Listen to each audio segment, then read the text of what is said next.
할렐루야.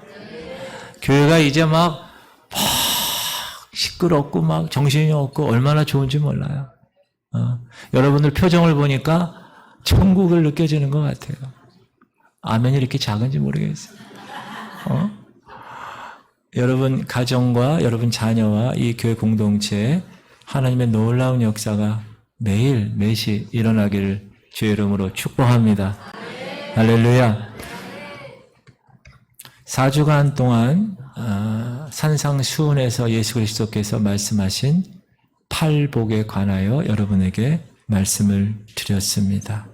오늘 팔복의 앞에 4가지는 심령이 가난한 자에 통하는 자, 온유하는 자, 의에 줄이고 목마른 자는 자기 자신에 대한 것이고, 5번째부터 긍휼히 여기는 자, 마음이 정결한 자, 오늘 공부할 화평케 하는 자, 그리고 의를 위하여 핍박을 받는 자, 이것은 타인에 대한 것이라고 할 수 있습니다. 오늘 본문을 권사님께서 읽어주셨는데 이 본문을 유진 피터슨이라는 사람이 자기의 언어로 성경을 쓴 메시지라는 성경에 보면 이렇게 나옵니다. 제가 한번 읽어볼게요. 경쟁하거나 다투는 대신에 협력하는 모습을 보여주는 너희는 복이 있다. 그때 너희는 진정 자신이 누구며 하나님의 집에서 자신의 자리가 어디인지 알게 된다. 하나님께 헌신했기 때문에 박해를 받는 너희는 복이 있다. 그 박해로 인해서 너희는 하나님 나라에 더 깊이 들어가게 된다. 그뿐 아니다. 사람들이 내 평판을 떨어뜨리려고 너희를 깔보거나 내쫓거나 너희에 대하여 거짓을 말할 때마다 너희는 복을 받은 줄로 알아라. 그들이 그렇게 하는 이유는 진리가 너무 가까이 있어서 그들이 불편을 느끼기 때문이다. 여러분, 사람들이 여러분 예수 믿는 거에 대해서 거부하는 이유가 뭔지 아세요? 진리가 너무 가까이 있어서 그들이 불편한 거예요. 자기 마음대로 살고 싶은데 그렇게 살고 싶지 말라고 얘기하니까 싫은 거예요. 그런 일이 일어날 때, 핍박받는 일이 일어날 때 너희는 기뻐해도 좋다. 아예 만세를 불러도 좋다. 그들은 싫어하겠지만 하늘에 있는 나는 좋아할 거다. 온 천국이 너희를 위해서 박수를 보낼 것이다. 그리고 너희만 그런 핍박받은 일을 당한 것이 아님을 알아라. 내 예언자와 증인들은 언제나 그렇게 핍박을 받았다. 이게 오늘 말씀을 현대어로 번역한 거예요. 자, 먼저 화평케 하는 자 따라하겠습니다. 화평케 하는 자는 주님의 역할이고 주님을 닮은 것이기에 축복입니다. 여러분, 화평케 하는 일은 주님이 하신 일이에요. 이 땅에 오셔서.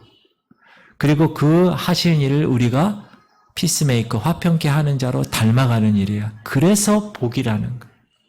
제가 질문 드리겠습니다. 여러분, 화평의 반대가 뭡니까? 화평의 반대는 경쟁하고 다투는 겁니다. 트러블메이커. 여러분, 경쟁하고 다투는 거는 현재 우리 인간이 처한 삶에서 살아가는 방법이에요. 일반적인 방법. 인간이 머무는 곳에는 항상 싸움이 있고 경쟁이 있어요. 지금도 전 세계는 크고 작은 전쟁이 일어나고 있고 세상 법정에서는 갈수록 소송이 늘어나고 있습니다. 우리의 삶에도 이런 다툼과 경쟁이 있어요. 그러면 이 지구촌 선교교회는 어떤 다툼과 경쟁이 있습니까? 여러분, 한번 우리가 점검해 봐야 됩니다. 자, 화평케 하는 일은 누가 했다고요? 예수님이 이 땅에 오셔서 하신 일입니다. 그러면 분열시키고 다투고 경쟁하는 일은 누가 하는 일입니까? 사단이 하는 일이에요. 그래서 우리가 예수 그리스도를 닮아가서 화평케 되는 피스메이커가 되느냐, 아니면 사단의 종이 돼서 트러블 메이커, 매일 분열시키고 그렇게 되느냐, 그건 우리의 몫이라는 거예요. 내가 하나님의 자녀, 화평케 되는 자는 복이 있나니 저희가 하나님의 아들이라 일컬음을 받을 것이요. 사단의 아들이라 일컬음 받지 말고 하나님의 아들이라 일컬음 받는 그런 화평의 사람들이 되시기를 주의 이름으로 축원합니다. 예수님이 이 땅에서 하신 일은 화평한 일이라고 해요. 어떤 일을 화평하게 하셨죠? 하나님과 내가 화평하지 않았어요. 내가 하나님 앞에 갈 수가 없었어요. 여러분은 죄인이어서. 그분은 절대 거룩하신 분이에요. 여러분 거룩하지 않아요. 죄에 속해 있는 노예이기 때문에. 그랬는데 하나님이 그걸 긍휼히 여기셔서 우리를 사랑하셔서 그의 아들 예수 그리스도를 죽임으로 하나님과 나와의 거룩하지 않은데 거룩하게 여겨주셔서 거룩하신 하나님과 관계할 수 있는 존재로 만드신 일이 주님이 이 땅에서 하신 화평케 하는 일이에요. 하나님과 인간 사이, 그리고 인간과 인간 사이의 담을 그의 몸으로, 그의 육신으로 담을 헐어버리셨어요. 그게 예수님이 이 땅에 오신 목적이라는 거예요. 골로새서에 보세요. 시작. 그의 십자가의 피로 화평을 이루사 만물 곧 땅에 있는 것들이나 하늘에 있는 것들이 그로 말미암아 자기와 화목되게 하시기를 기뻐하심이라. 예수님이 십자가의 피로 화평을 이루셨어요.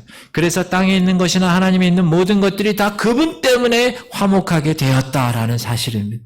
에베소서에도 이렇게 얘기합니다. 시작.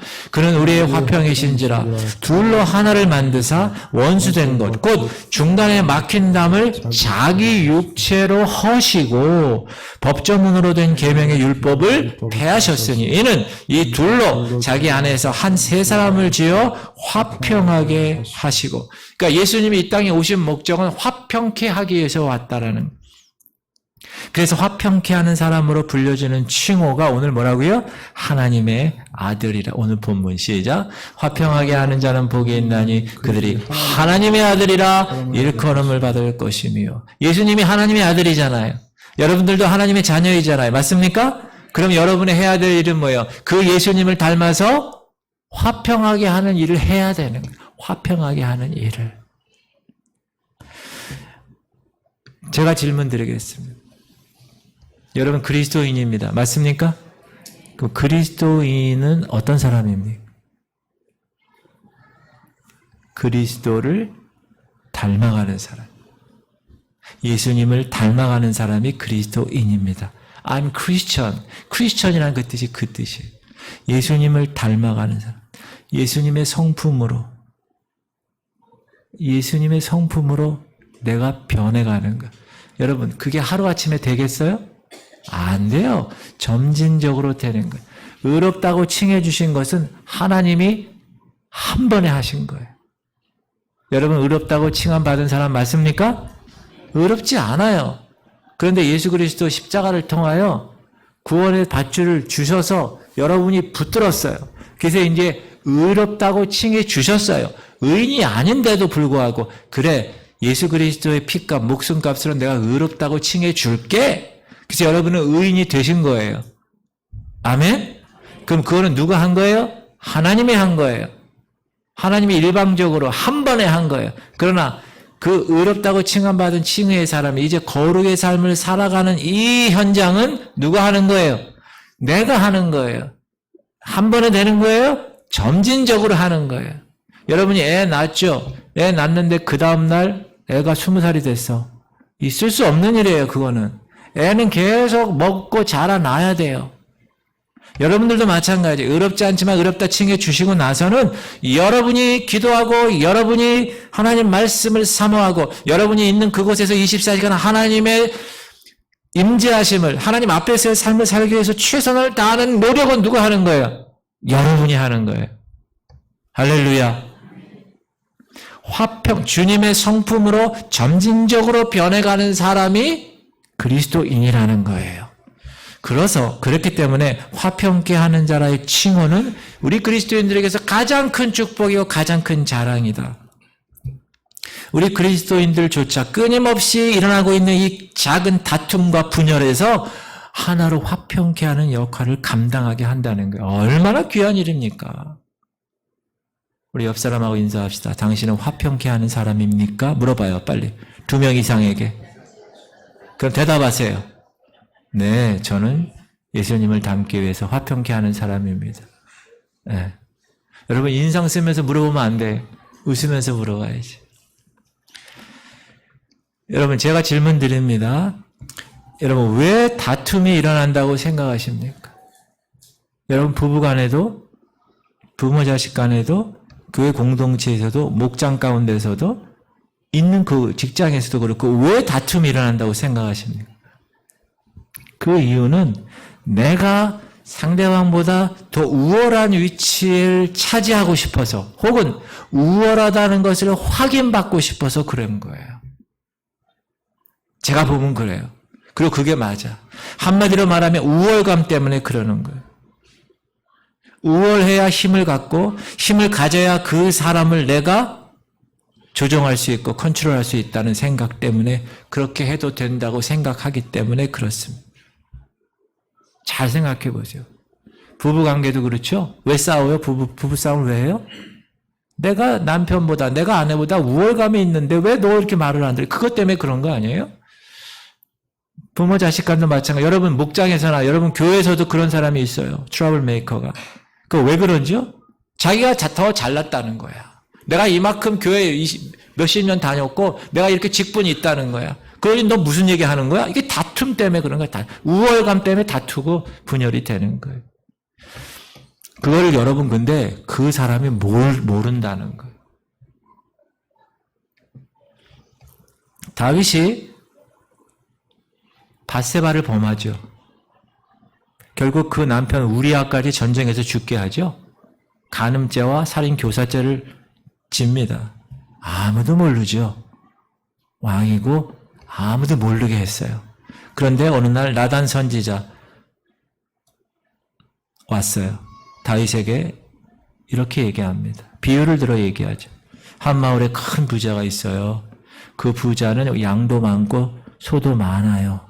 근데 어느 날 친구가 왔어요. 친구가 왔는데 친구를 대접하기 위해서 자기 양이나 자기 소를 잡아서 대접해야 되는데 가장 가난한 사람, 자식처럼 어린 양 한 마리를 아끼며 살아가는 그 사람의 양을 뺏어가지고 친구를 대접했어요. 그런 이야기를 얘기하니까 다윗이 어떻게 되죠? 왕이니까 우리나라에 이런 못된 사람이 있다고 당장 잡아서 벌을 해라. 그랬더니 나단 목사님, 나단 선지자 뭐라고 그러죠? 그 사람이 바로 당신입니다. 다윗이 그때까지는 자기가 잘못하고 있는 줄도 몰랐다는 거예요.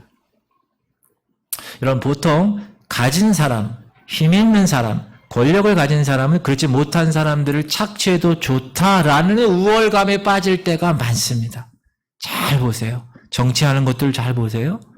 또 여러분 사회생활하는 거 잘 보세요. 이런 우월감 때문에 다툼이 일어나는 거예요. 그러므로 다툼을 멈추고 피스메이커, 화평을 이루기 위해서는 무엇을 버려야 됩니까? 우월감을 버려야 되는 거예요. 근데 여러분 우월감이라는 게 열등감과 우월감은 동전의 양면처럼 같은 거예요. 우월하고 싶어. 근데 그 우월이 좌절됐어. 그러니까 열등감으로 나타나는 거예요. 우리나라가 옛날에 미국 갈 때 비자 받기가 얼마나 힘들었는지 몰라요. 근데 지금은 바뀌었어요. 동남아 나라의 사람들이 우리나라에 지금 너무 많이 들어오죠. 3D 업종 때문에. 그 사람들이 들어올 때 불법 체류자가 많아요. 왜 그런지 아세요? 우리나라가 동남아 나라에 대한 우월감 때문에 그런 거예요. 그래서 중국이나 동남아 사람들을 한국에 초청하게 되면 한국 체류 기간 동안에 모든 것을 제공하고 기한 내에 돌려보낼 것을 레터를 변호사에게 공증받아야 되는 거예요. 그리고 돈을 중국 같은 경우 중국 은행에 700~800만 원을 넣어주어야 한국 비자를 받을 수가 있어요. 그러니까 어려우니까 다 불법으로 오는 거예요. 자, 우리가 미국에 갈 때 생각과 지금 바뀌어서 동남아 사람들이 우리나라에 올 때와 관계를 보세요. 일반적으로 사람들이 힘이 없을 때는 저러면 안 돼 라고 얘기해요. 아, 무슨 비자 받는데 뭐 이렇게 어려워, 우리가 미국 비자 받을 때. 그러나 그 힘을 가지게 되면 달라지게 되는 거예요. 그동안 힘이 없어서 못 썼을 뿐이지 똑같다는 거예요.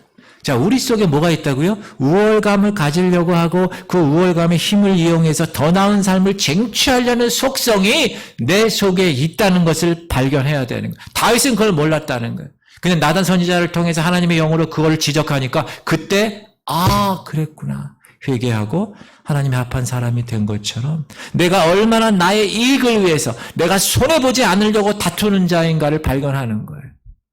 세상 살아가면 운전할 때도 마찬가지고 여러분이 하는 생활에서 조금이라도 내가 그 우월감에게 내 데미지 안 되게 하려고 자존감 내가 안 상하게 하려고 그러니까 다투게 되는 거예요.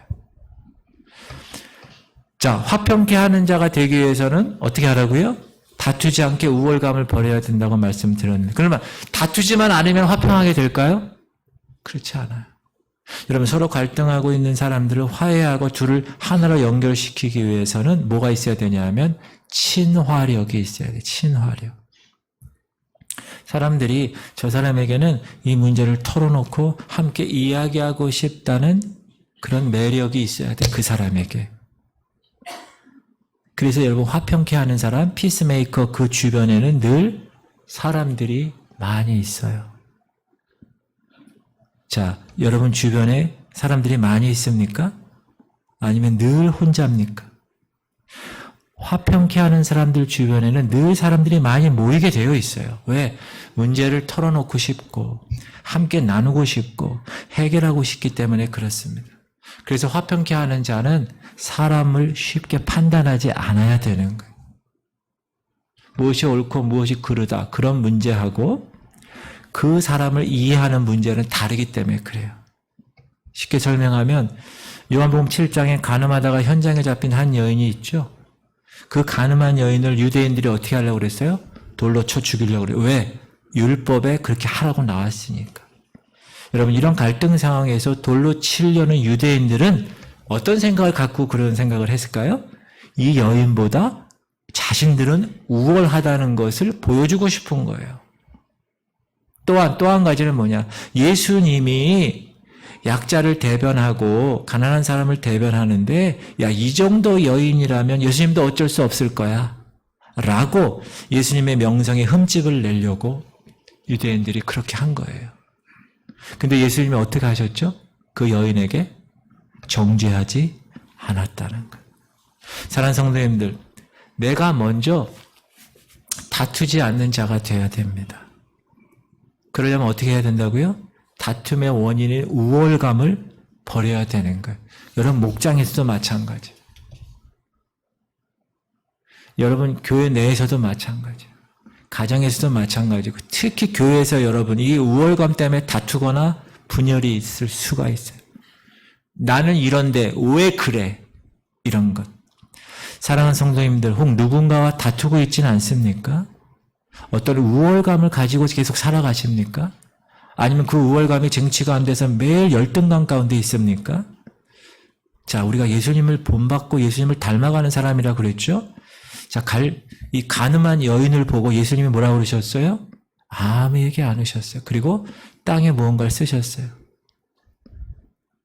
성경에는 그 무슨 글을 썼는가 나와 있지 않지만 그 글을 보고 사람들이 돌을 다 내려놓고 다 갔다고 얘기해요. 왜? 자신들이 죄인임을 깨닫도록 하셨다는. 그리고 여인에 대해서 방치했나요? 가늠한 여인? 아니에요. 뭐라고 그랬죠? 다른 사람이 정죄하지 않으니까 너도 다시는 죄를 짓지 말라. 예수님이 이 여인이 행한 거 잘했다고 혹은 묵인하는 게 아닙니다. 그것은 죄야. 정확하게 그 죄를 인정하게 하셨고 그 죄를 짓는 것을 하면 안 돼 라고 얘기했지만 그 여인이 그렇게 할 수밖에 없었던 그 마음과 처지를 이해해 주셨다는 거예요. 나도 너를 정죄하지 아니한다. 가서 죄 짓지 마. 이렇게 얘기하신 거예요. 이처럼 양쪽 사람들의 상황과 처리를 중간에서 이해하고 처리하게 하는 것, 그렇게 경청하고 노력하는 것, 이게 피스메이커, 화평케 하는 자에게 있어서 꼭 필요한 것이다. 여러분 목장에서, 이 교회에서, 여러분 가정에서 여러분 꼭 화평케 하는 자가 되시기 바랍니다. 왜? 우리가 화평케 하는 자 예수 그리스도를 닮아간다고 얘기하면서, 그렇죠? 그렇게 하는 건 당연한 거예요. 그러면 예수님께서 하나님과 우리 사이에서 화평케 하셨는데 하나님과 화평케 하기 위해서 하신 일이 무엇입니까? 여러분 잘 알죠? 엄청난 대가를 치르셨죠. 그 대가가 뭡니까? 십자가에서 자기의 목숨값을 지불한 거예요. 그 죄값을 자기 목숨값으로. 그래서 죄인인 우리가 거룩하지 않고 흠 많은 우리가 하나님 앞에 거룩한 그분 앞에 설 수 있게 하신 것입니다. 자, 이 말은 무슨 얘기를 하는 것이냐? 우리도 어떤 공동체에서 화평케 하기 위해서는 예수님과 똑같은 희생을 치러야 한다. 대가를 치러야 한다는 것. 그냥 이런 대가 치르지 않고 그냥 화평한 자라 이름만 칭호만 얻을 수는 없는 것이다. 자기 자신의 십자가를 져야 되는 것. 예수님이 그렇게 하신 것처럼. 그래야 화평케 하는 자가 진정이 그 사람의 삶을 통해 나타나게 되는 것입니다. 할렐루야. 인도네시아 영토의 뉴기니 섬에 이리야 자야라는 곳이 있습니다. 이곳은 식인종이 사는 곳이에요. 식인종의 부족이 있는데 재밌는 것은 이 샤웨 부족은 배반을 최고의 미덕으로 숭배하는 부족이에요. 뭐를? 배반을. 그래서 이 부족은 사람들에게 친절과 호의를 베푼다는 것은 그 사람을 잡아먹기 위한 미끼 작업으로 생각하는 거예요. 참 희한한 민족이죠. 그런데 그런 곳에 선교사 부부가 들어가는 거예요. 그 부족에 가서 선교를 하는 거예요. 외부 세계와 단절된 곳인데 선교사가 가지고 뭘 들어갔냐? 쇠톱, 쇠도끼 이런 거 갖고 가서 또 의약품 갖고 가서 왜냐하면 그들이 필요하니까. 그래서 선교사가 이곳에 정착할 수 있었고 이곳에서 그들의 언어를 배울 수 있었어요. 자, 이렇게 시간이 지나서 언어를 배우니까 뭘 하고 싶어요? 복음을 전해야지. 선교사 임무가. 그래서 성경 이야기를 얘기해 주는 거예요. 그런데 예수님의 생애 이야기를 해주는데 예수님이 가룟 유다에게 팔려서 십자가에 죽었다는 말을 해야 되는 거예요. 그런데 그 얘기를 하니까 이 부족 사람들이 배꼽을 잡고 웃기 시작하는 거예요. 왜 그랬다고요? 배신을 미덕으로 삼는 사람들이니까. 그러니까 예수는 간데 없고 가룟 유다가 자신들의 최고의 선생이 된 거예요. 이 선교사들은 딜레마에 빠집니다. 야, 어떻게 복음, 예수 그리스도의 십자가 그걸 전할 수 있을까?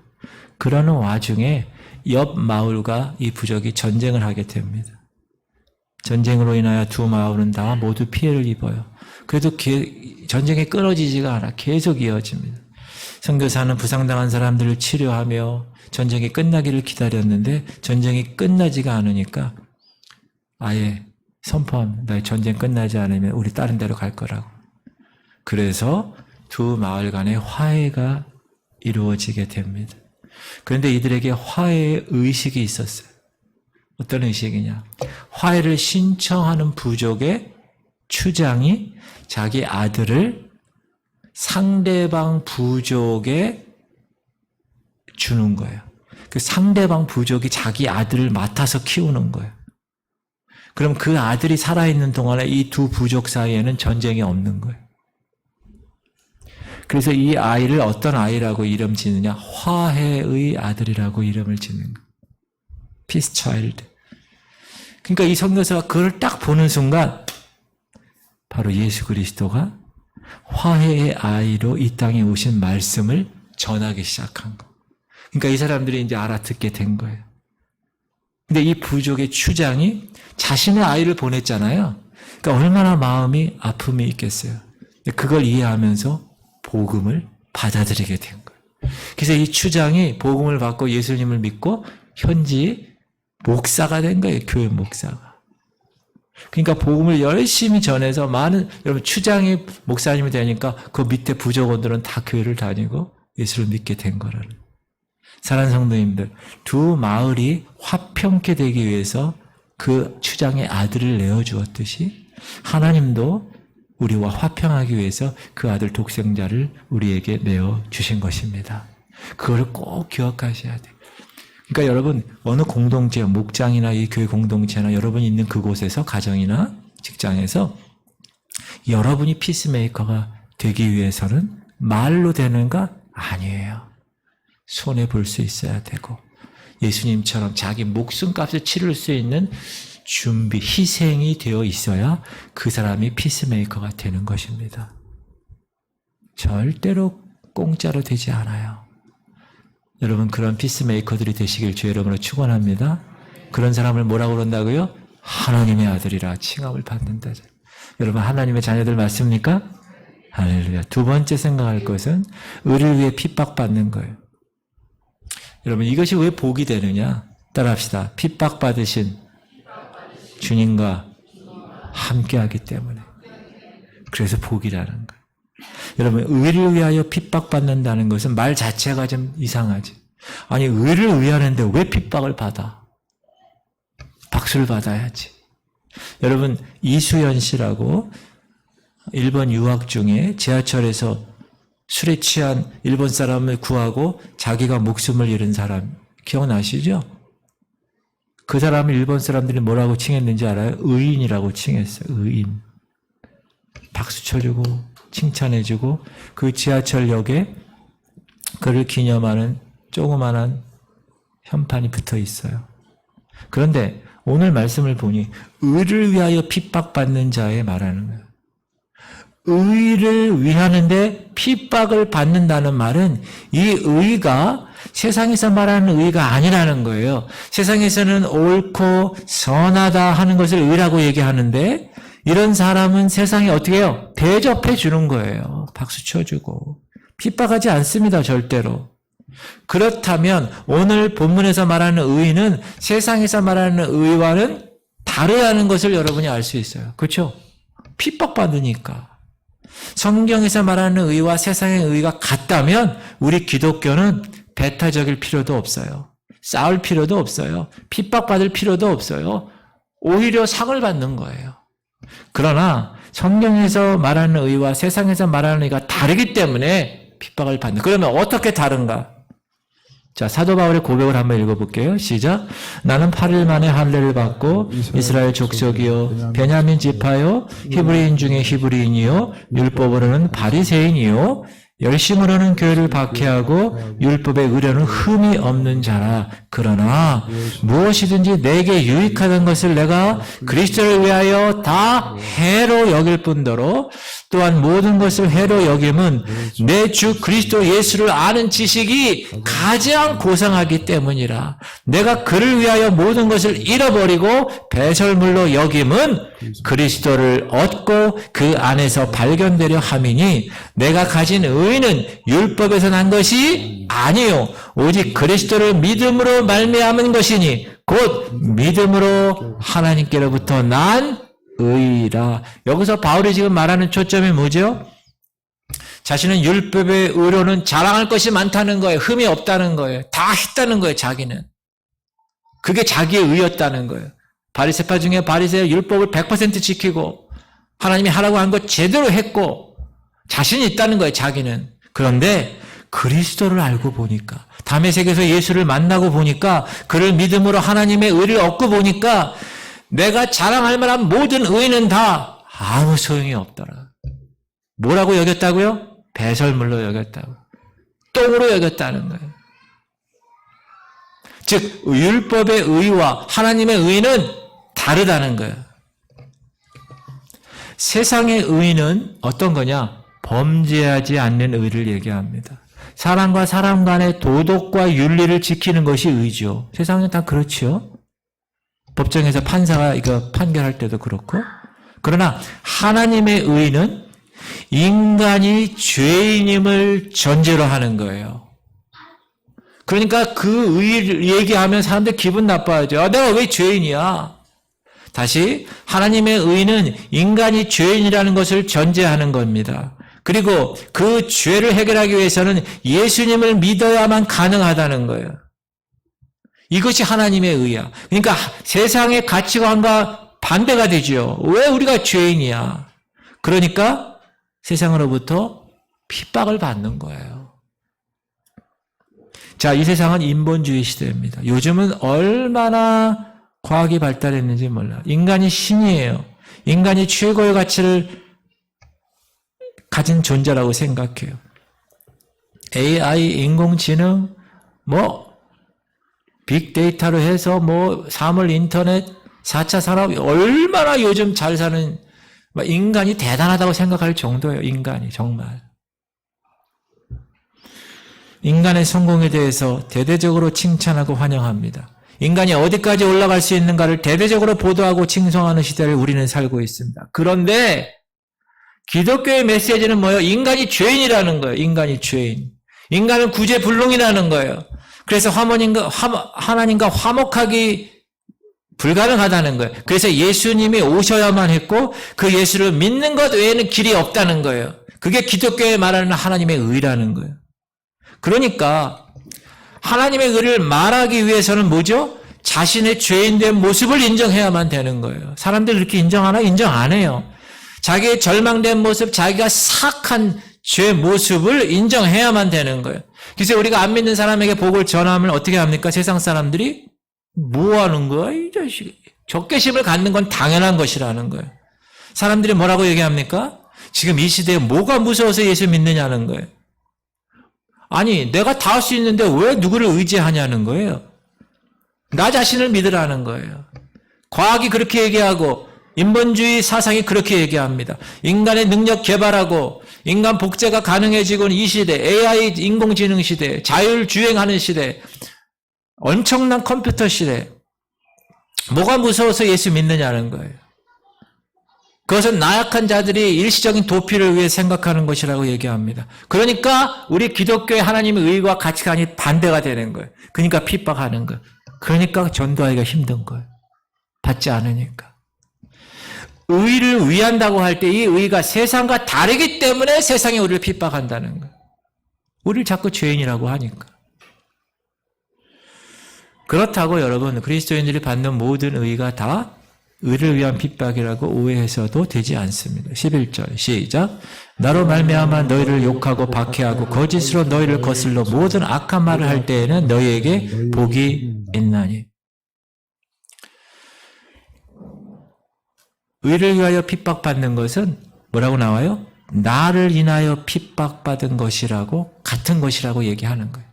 그러므로 여러분이 여러분 때문에 예수님 때문에 받는 핍박, 예수님을 믿어서 받는 핍박, 예수님이 추구하신 가치, 말씀하신 이 말씀을 순종함으로 받는 핍박, 이것을 의를 위한 핍박으로 이야기하고 있다. 예수님의 수제자 베드로 얼마나 의를 위하여 핍박받는 것을 깨달았으면 그가 쓴 베드로 전서, 베드로 후서에 보세요. 시험, 환난, 핍박, 지금 현재 교인들이 받는 그 어려움에 관해서 무진무지 강조를 많이 해요. 베드로가. 한번 몇 구절 읽어볼게요. 시작. 그러나 의를 위하여 고난을 받으면 복 있는 자니 그들이 두려워하는 것을 두려워하지 말며 근심하지 말고. 또 하나 너희가 그리스도의 이름으로 치욕을 당하면 복 있는 자로다. 영광의 영 곧 하나님의 영이 너희 위에 계십니다. 베드로서 주제가 뭡니까? 성도에게 고난은 피할 수 없는 것이다. 왜? 하나님의 가치관과 세상의 가치관은 부딪히기 때문에. 그러므로 우리가 편협적이라고 세상 사람들이 이야기하는 거예요. 바울도 그렇게 이야기합니다. 바울도 디모데 후서에서 이렇게 얘기하죠. 시작. 무릇 그리스도 예수 안에서 경건하게 살고자 하는 자는 박해를. 여러분 주님 안에서 경건하게 살고자 하십니까? 하나님 앞에서 삶을 살려고 노력하십니까? 그럼 박해를 받는 거예요. 우리가 참으로 주님을 닮고 주님을 따르고자 하면 박해받고 고난받고 손가락질받고 그렇게 받는 것 당연하다는 거예요. 필수불가결한 것이다. 여러분 한국 교회가 세상으로부터 얼마나 지탄을 받습니까? 지금도 마찬가지고. 물론 우리 교회, 이 한국 교회가 기득권층이 되었어요. 이제 돈이 많아졌어요. 또 정치 권력의 시녀 노릇을 했어요. 또 자정 능력을 잃었어요. 이런 지적을 받아요. 우리가 한국교회가 잘못해서 받는 비판은 우리가 겸허히 받아들여야 돼요. 그러나 잘못하지 않았음에도 불구하고 비판할 수 있어요. 비판받을 수 있어요. 그렇죠? 정상적으로 한국교회가 제 역할을 해도 세상에 칭찬하지 않습니다. 여러분 구제하고 도와주는 이 긍휼 사역이요 교회가 제일 많이 해요 지금. 그런데 세상은 그걸 인정하지 않아요. 보도하지 않아요. 왜? 세상의 가치와 우리가 갖고 있는 가치가 다르기 때문에 그래요. 근데 그것을 오늘 성경은 뭐라 그래요? 이상히 여기지 말라라는 거예요. 핍박받고 약간 불이익 당하는 거를 이상하게 여기지 말라는 거예요. 그런 사람이 제대로 살아가고 있다는 거라는 거예요, 지금.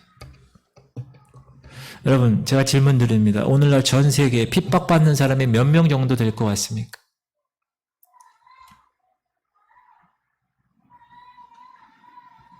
통계가 나왔는데요. 신앙으로 핍박받는 사람이 2억 명이에요. 2억 명.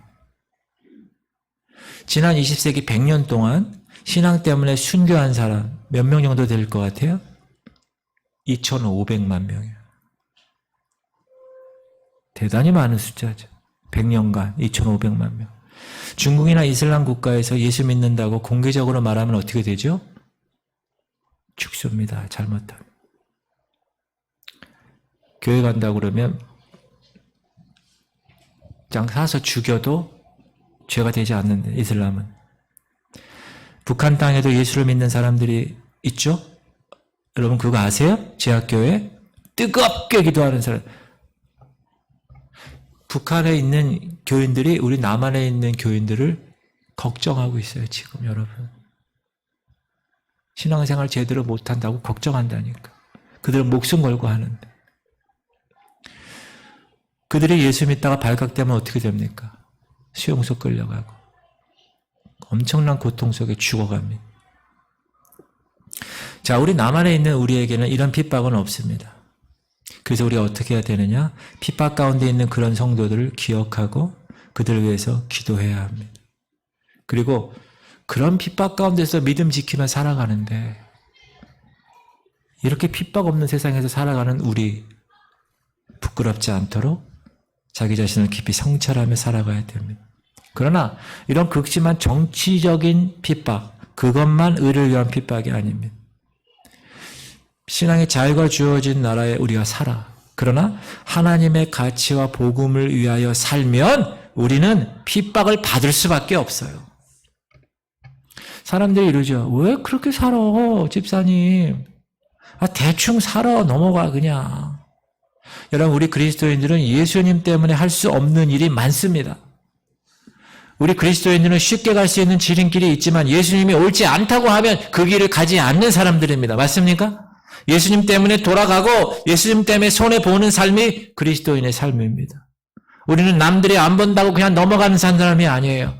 누가 보고 계세요? 하나님이 보고 계시고, 그래서 우리의 기준은 세상이 아닙니다. 하나님입니다. 그래서 하나님 앞에서 사는 삶을 살아야 된다고 제가 계속 강조하는 거예요. 여러분, 교회에서는 하나님 앞에서 삶을 사는 것 같아.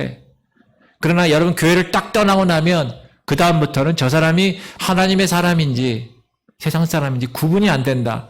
그거는 문제가 있는 거예요. 사랑하는 성도님들, 신앙 때문에 손해본 분명한 여러분 삶의 흔적이 있습니까? 예수 믿어서 뭐 잘된 것이 있느냐고 물어보면 예수님 때문에 손해본 것이 있음을 대답할 수 있어야 됩니다.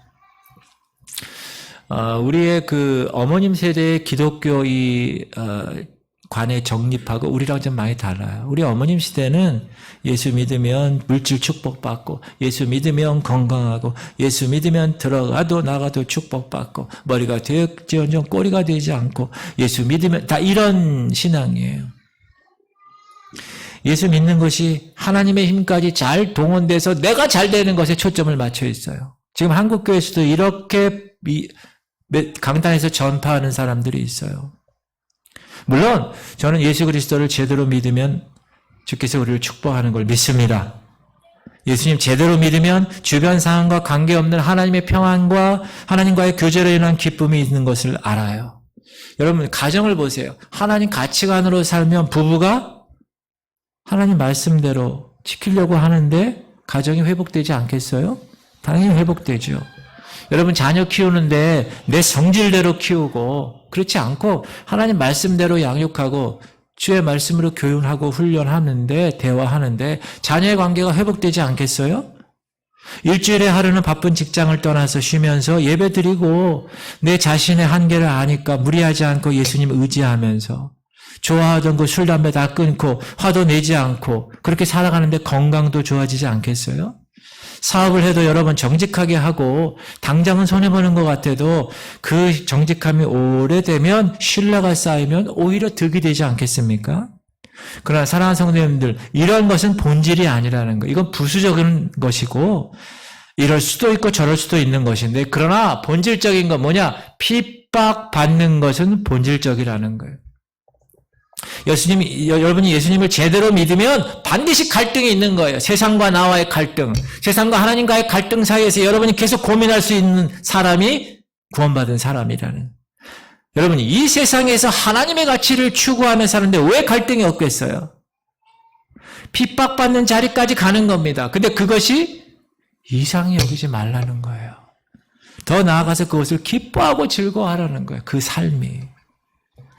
사랑하는 성도님들, 핍박이 왜 기뻐하고 즐거워하는 삶이 돼야 됩니까? 어떻게 의를 위한 핍박이 그리스도인의 복이 될 수 있습니까? 두 가지. 따라합시다. 핍박은 성도가 예수 그리스도와 연합되어 있음을 증명하는 것이기 때문에 그렇습니다. 예수님이 그렇게 사신 거를 나도 그렇게 사는구나. 나는 하나님과 연합되어 있구나. 예수님과. 그거를 증명하는 거예요. 시작.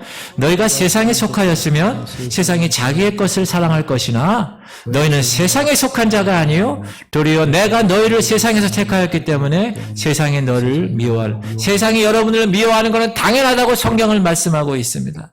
그러므로 우리가 그리스도 때문에 핍박받는 것, 내가 세상에 속해 있지 않고 그리스도에게 속해 있다는 증거가 되기 때문에 기뻐하고 즐거워하라는 거예요. 내가 그분의 것이구나. 그분께 내가 더 가까이 가고 있다는 증거가 되기 때문에. 그래서 우리는 그런 핍박받을 때 하나님께 오히려 감사해야 된다는 거예요. 여러분, 그분과 영원히 우리는 함께할 거예요. 맞습니까? 그것을 이 땅에서 미리 확인하고 경험하는 것이에요. 그게. 그래서 기뻐해야 된다는 거예요. 여러분 가정에 여러 가지 문제가 일어날 수 있어요. 하나님 왜 이런 고난과 시련이 있습니까? 그것으로 인하여 오히려 기뻐하는 여러분 되시기를 주의 이름으로 축원드립니다. 두 번째는 우리가 의를 위하여 핍박받으면 성령께서 역사하시고 우리를 그리스도의 순결한 모습으로 이끌어가는 증거가 되기 때문에 기뻐하라는 거예요. 성령께서 우리를 그리스도를 닮은 모습으로 지금 빚으시고 있는 거예요. 세상은 우리 주 예수님을 핍박했습니다. 하나님 보낸 선지자를 핍박했습니다. 근데 우리가 의를 위해서 핍박받는다는 것은 뭐예요? 우리가 예수님 자리에, 우리가 그 핍박받은 선지자 자리 그 대열에 서는 것입니다. 그러니까 얼마나 감사한 거예요. 그러니까 주님께 기뻐하는 거예요. 그것을 내가 확인하는 작업이라는 거예요. 이렇게 주님 닮은 자를 주님 나라에서 환영하십니다. 사랑하는 성도님들, 저는 4주에 걸쳐서 8가지 복에 대해서 말씀드렸습니다. 근데 결론이 뭐냐? 따라합시다. 이 8가지 복은 모두 예수님의 성품입니다. 그리스도인은 그리스도를 따라가는 사람이라고 분명히 말씀했다면 우리 그리스도인들이 주님을 닮아가는 것은 이 8복의 예수님의 성품을 닮아가는 것입니다. 여러분이 예수님의 성품을 닮아가기로 결단하는 거예요. 그건 힘든 거야. 왜? 우리의 육은 성경의 가치관에 따르지 않게 돼 있어요. 근데 그 육을 내가 하나님의 거룩한 의를 가지고 성령을 따르려고 최고의 가치로 예수님의 성품을 닮아가려는 노력을 내가 지금 하는 거잖아요. 얼마나 힘들겠어요. 새벽을 깨우는 거 쉬워요? 어렵죠. 기도 1-2시간 하는 거 쉬워요? 어려워요. 말씀 읽고 묵상하고 암송하고 선포하는 거 쉬워요? 어려워요. 그러나 그걸 해야 되는 거예요. 왜? 예수님이 그렇게 하셨으니까. 우리가 예수 그리스도를 닮은 사람이라고 제자라고 하고 자녀라고 한다면 우리가 어떻게 해야 됩니까? 예수 그리스도 성품, 이 8가지 복에 대해서 하나님의 거룩한 축복의 주인공으로 살아갈 수 있어야 됩니다. 사랑하는 성도님들, 이런 복 받기를 사모하십니까? 이런 복 받기를 축원합니다.